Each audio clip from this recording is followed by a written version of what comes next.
We've created a culture of 24-hour news, breaking, breathless headlines, but we have no monitors for the innate biases or agendas that this culture creates. That's why we created the IFC Media Project. It's a television series that investigates the media itself. It investigates the messages that it delivers, examining journalism and its impact on public perceptions. Think of it as the nutritional facts of your media. Of how decisions are made is that the news departments, the people who work in the news departments on a daily basis, the producers, the assignment editors, the writers, the people who are making the decisions about what stories to cover, the news directors, they are not having discussions in the newsroom every day where they're talking about the business influences of these stories and whether or not we should be covering something for business reasons. Obviously, if something is catching on in the public and we're getting a lot of feedback on it and a lot of email and a lot of interest, that will certainly be part of the discussion. But the decisions are much more complex than that. And, you've got a group of people in every newsroom, and I work with 25 television stations around the country, 11 of them specifically in markets that are very diverse, from Honolulu to Portland, Maine, where the sensibilities and the interests of the community are really taken into account by the group of people who sit around that table.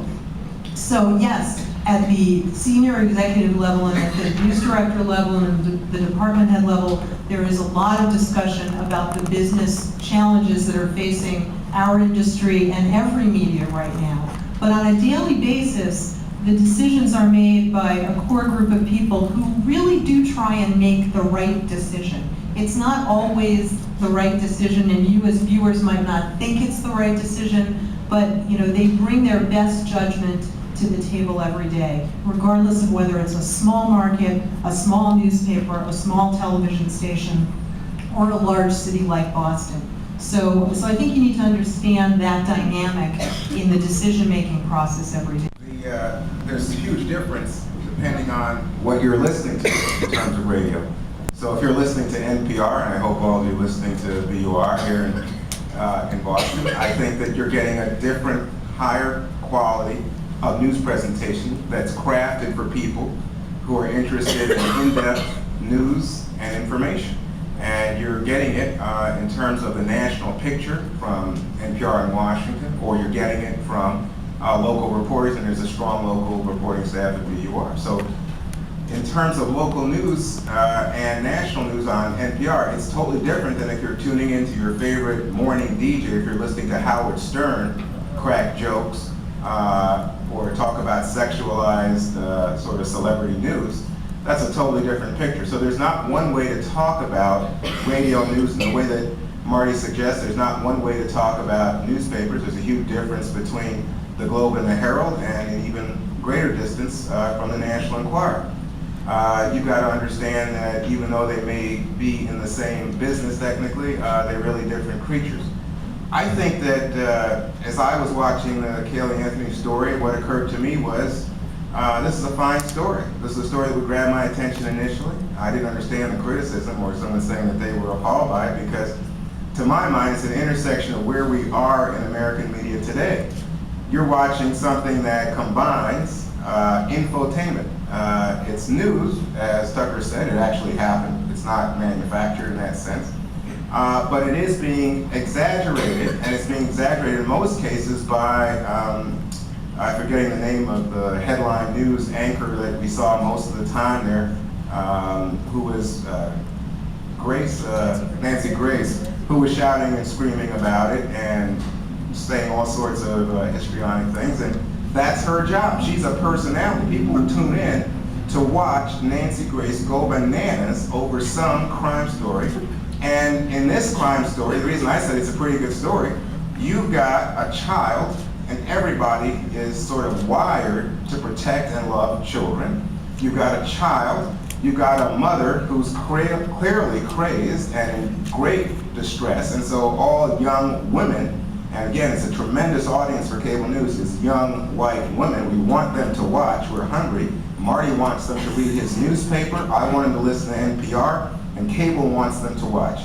They've got a story here that young women are going to be absolutely galvanized by. This is a tremendous story.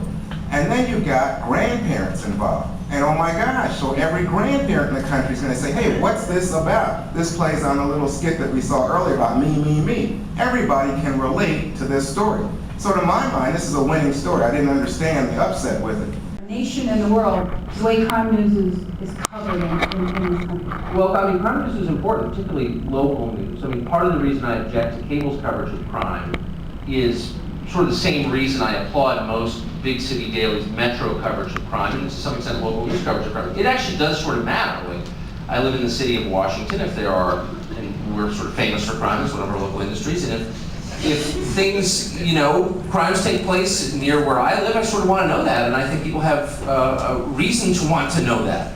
I agree with everyone that we can always go deeper. I once, when I was at the newspaper, spent a couple weeks just covering one murder. You know, why did it happen? And it was fascinating. It was a totally banal murder. The guy was killed over a TV, but it told you a lot about the city that I was writing in and human nature, and it was great. And I wish we had more time to do that. But the number one thing we must always do is tell the truth, and that's why it so bothers me and bewilders me that under pressure from interest groups, some newspapers have ceased printing full descriptions of suspects.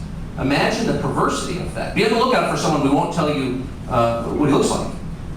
I mean, that's deranged. Okay, because look, the truth is, the first rule of journalism is don't lie, and that's lying. Now, if you want to have a debate about whether crime stories misrepresent the true nature of crime, go to the Justice Department. They print something every year called the Uniform Crime Statistics. They have statistics on who commits crimes where, against whom.